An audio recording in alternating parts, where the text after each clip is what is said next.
do you struggle with the position of the club head at impact as you start the downswing? What happens from there? You drive the grip end of the club too far towards the target, so the more we drive the grip end of the club towards the target, we're never going to get the club head to reach the grip end of the club. So as we drive the grip end of the club forward, the left arm disconnects from the chest.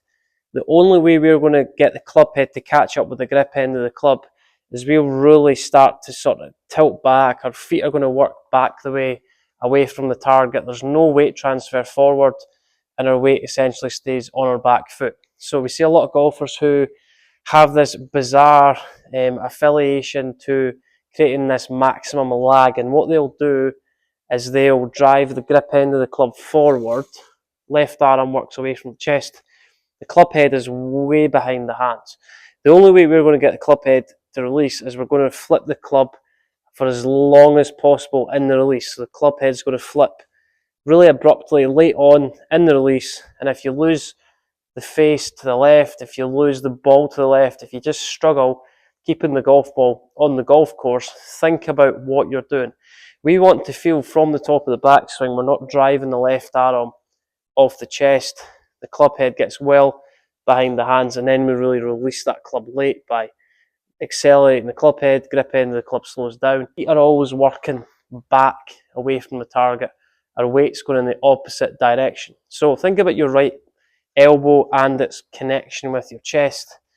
As we swing to the top of the backswing, we're not driving the grip end of the club down the target line. We're keeping the left arm on the chest for longer. I'm allowing my hands to lower towards my right hip. We don't want to drive the grip end of the club forward too aggressively.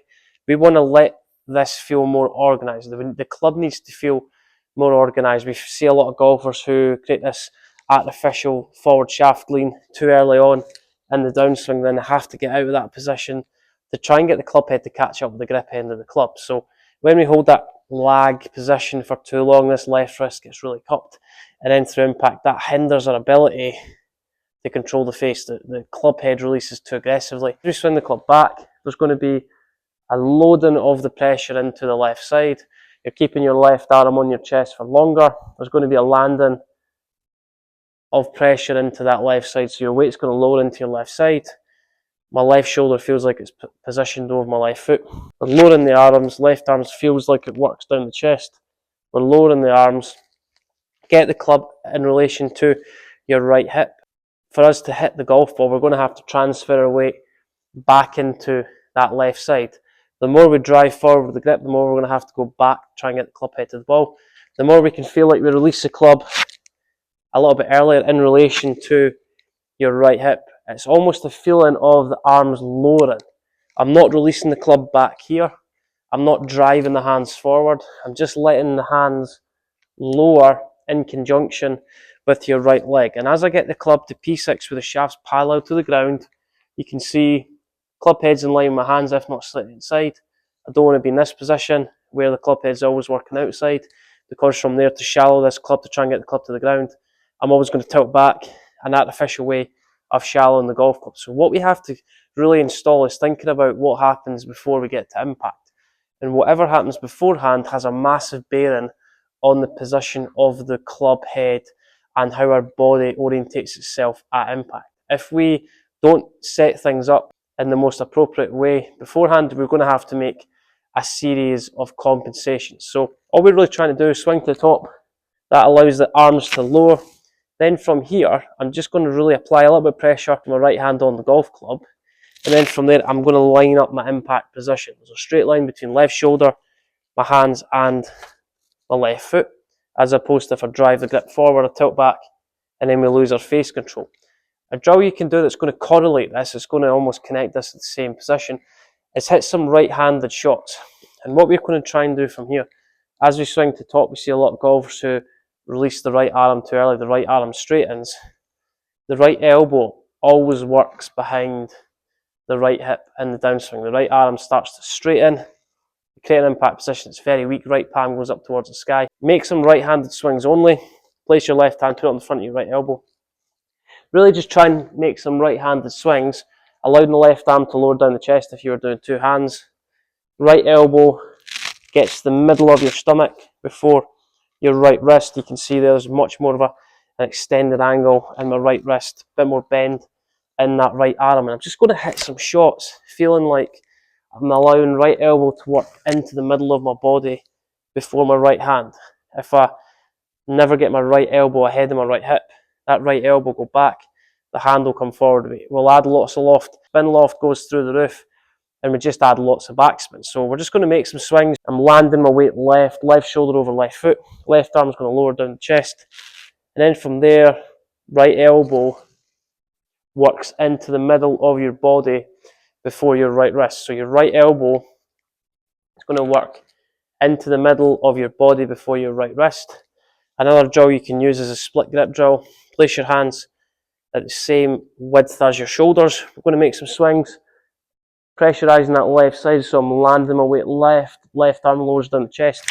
Get the shaft parallel to the ground where your hands are. Just going to really get that chest more ahead of the golf ball. That's going to keep my chest down. It's going to create more of a straight line between left shoulder, my hands, and my left foot. So if you struggle with the right arm straightening too quickly, do the opposite. Keep the bend in the right arm for longer. I know it sounds really simple, but make some slow motion swings without hitting the golf ball. You're not worried about where the golf ball is going. You're working on a series of sequences in the process of the movement. We're trying to get the right elbow to feel like it reaches the middle of your body before your right wrist. That's going to keep the bend in the right arm for longer. And it's just going to encourage us to really feel like the right hand, palm of the right hand points down towards the ground. And then we're going to focus on a spot ahead of the golf ball. So think about you had 3 tees in front of the golf ball you're trying to hit, and use each tee as instant feedback, deep the club's digging, so arc depth and also low point control. If you're somebody that gets too shallow, try and focus on place a tee 2 inches ahead of the golf ball, and you're trying to hit the first tee. If you're still struggling with that, place a tee an inch further apart, 3 inches in front of the golf ball, and then try and hit the second tee, and then another tee close to the target an inch further forward. Then really just try and hit all 3 tees at the same time. So from today's video, it's going to give you an idea of what you need to do to try and get the arms to lower quicker. So we're landing our weight left, the arms are lowering, and then the feeling through impact is keeping that right elbow moving into the middle of your stomach. So it's the right elbow first, then it's the forearm, then it's the wrist, then it's the fingers.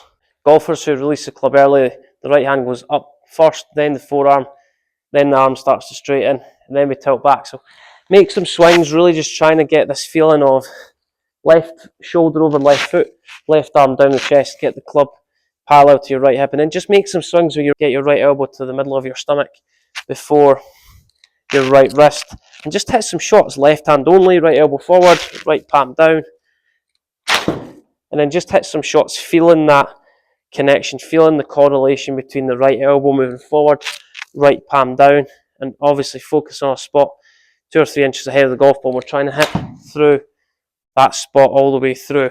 And again, you can do this with 2 hands if you feel a bit more comfortable. So right elbow into the middle of your stomach, right palm down towards the ground, hold the follow through. From there, it feels like I'm always leading with the right elbow. I never lead with the right hand and the elbow goes back. I'm always leading with the right elbow. So the right elbow first, then the wrist, then almost like the right shoulder comes through. The right shoulder's trying to catch up with my right hand through impact. That's the feeling that's going to help you get more on top of the ball, covering the ball a little bit more effectively, and just hitting the golf ball first and moving your low point after the golf ball. So right elbow forward, ahead of the right hip, right palm down, that's your feeling. Right elbow forward, right palm down, that's your feeling. Guys, if you've got any thoughts or any questions regarding that video, please feel free to follow me on the Skillist app under Jamie Allen. Upload a video of your swing, and I will return a free swing evaluation within 1 working day.